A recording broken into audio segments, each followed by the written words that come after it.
Hello ইয়ামা lovers, আমি আলবি চলে এলাম এসিআই মোটরসের অথরাইজ ডিলার শপ রুবেল এক্সপ্রেসের অফিসিয়াল ফেসবুক পেজ থেকে। আজকে আমাদের সাথে আছে সম্মানিত রাকিব স্যার।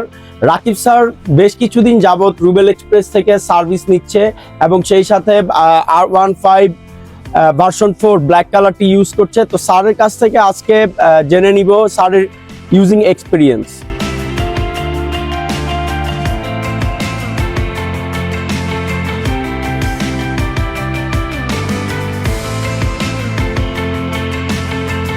হ্যালো, আসসালামু আলাইকুম। আমি রাকিবুল হাসান বলছিলাম। আমি রূপায়ণ গ্রুপে আছি, সিনিয়র সেলস এক্সিকিউটিভ হিসেবে আছি। আমি আসলে বেশ কিছুদিন যাবত আমি এখানে ভার্সন 4টা ইয়ামা ভার্সন 4টা ইউজ করেছি। আমি রুবেল এক্সপ্রেস থেকেই কিনেছি। এটা 13,000 কিলোমিটার পর্যন্ত আমি এটা চালিয়েছি এবং এখানেও থেকে সার্ভিস করেছি এবং সার্ভিসটা খুবই ভালো ছিল। আপনি হচ্ছে এত মডেলের বাইক থাকতে R15 ভার্সন 4 এই ব্ল্যাক কালারটা কেন পারচেজ করেছেন? ফার্স্ট অফ অল আমি যদি বলি যে আমার কাছে ভার্সন 4 সব থেকে বেশি ভালো লাগে যে আমার এটা শখের বাইক। তার উপর হচ্ছে যে এটার আমার কন্ট্রোলিং এ বলেন, ব্যালেন্স বলেন, আমি সব দিক দিয়েই সব থেকে বেটার পাইছি। এবং এর আগেও আমি অনেক বাইক ইউজ করেছি। বিগত আমি যে যতদিন ধরে এই ভার্সন 4টি ইউজ করতেছি, আমাতে যখন শিফট করেছি আমি অ্যাকচুয়ালি কনফিডেন্সটা পাচ্ছি, মানে ব্রেকিং এ কনফিডেন্সটা পাচ্ছি, আমি হচ্ছে কন্ট্রোলিং এ বেটার একটা আউটপুট পাচ্ছি এখান থেকে আমি।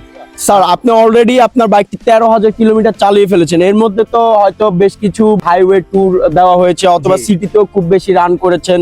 তো সিটিতে এবং হাইওয়েতে আপনি কেমন মাইলেজ পাচ্ছেন? আমি সিটিতে পাচ্ছি 40 থেকে 42, আর হচ্ছে আমি হাইওয়েতে পেয়েছি 48 থেকে 50।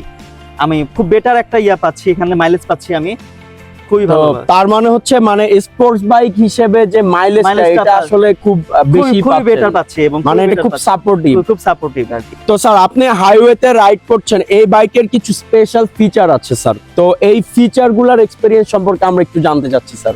সবথেকে বড় বিষয় হচ্ছে যে এখানে ট্রাকশন কন্ট্রোল আছে, যেটা দ্বারা আমি খুব কন্ট্রোলিংটা আমার খুব বেটার পাচ্ছি। তারপর ওয়াই কানেক্টের মাধ্যমে আমি হচ্ছে অ্যাপস এর থ্রুতে আমি আমার সব মোবাইল দ্বারা আমি সবকিছু দেখতে পাচ্ছি যে কোথায় কোনো সমস্যা হলো কিনা বা কোনো কিছু প্রবলেম হচ্ছে কিনা আমার বাইকের। আর একটা প্রধান ফিচার যেটা হচ্ছে যে আমি হাইওয়েতে যখন মুভ করছি, ভিভিএ আছে, ভিভিএটার কারণে আমি অনেক সময় হচ্ছে যে আমি যখন হাইওয়েতে যাচ্ছি ওভারটেক করতে হচ্ছে, সেক্ষেত্রে আমি এটা ভিভিএতে আমি পাচ্ছি, মানে গাড়িতে ওভারটেক করার জন্য বা আমি এই সার্ভিসটা পাওয়ার জন্য আমি ভিভিএটা এটা আছে, এই জন্য আমি বেটার পাচ্ছি। স্যারের আসলে শুনে মনে হচ্ছে স্যার স্পোর্টস বাইক ইউজ করতে খুব বেশি স্বাচ্ছন্দ্য বোধ করেন। তো স্যার, আপনি কি ইয়ামাহার আগে অন্য কোনো ব্র্যান্ডের স্পোর্টস বাইক ইউজ করেছেন কিনা? ফার্স্ট অফ অল আমি বলবো যে আমি সবসময় প্রিমিয়াম সেগমেন্টে ইউজ করেছি। আদার্স যে ব্র্যান্ডগুলোতে ইউজ করেছি সেগুলো সব প্রিমিয়াম সেগমেন্টের বাইক ছিল। আমি যখন ইয়ামাহাতে শিফট করতেছি তো আমি কিছু বেটার ফিচার পাচ্ছি এখানে, এবং শুধু তাই না, বেটার একটা কন্ট্রোলিংও পাচ্ছি।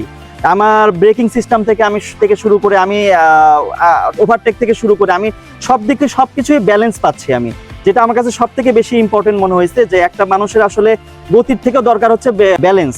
যে ব্যালেন্সটা আমি এই ইয়ামাহাতে শিফট করার পরে আমি এই জিনিসটা খুব ভালো পাচ্ছি।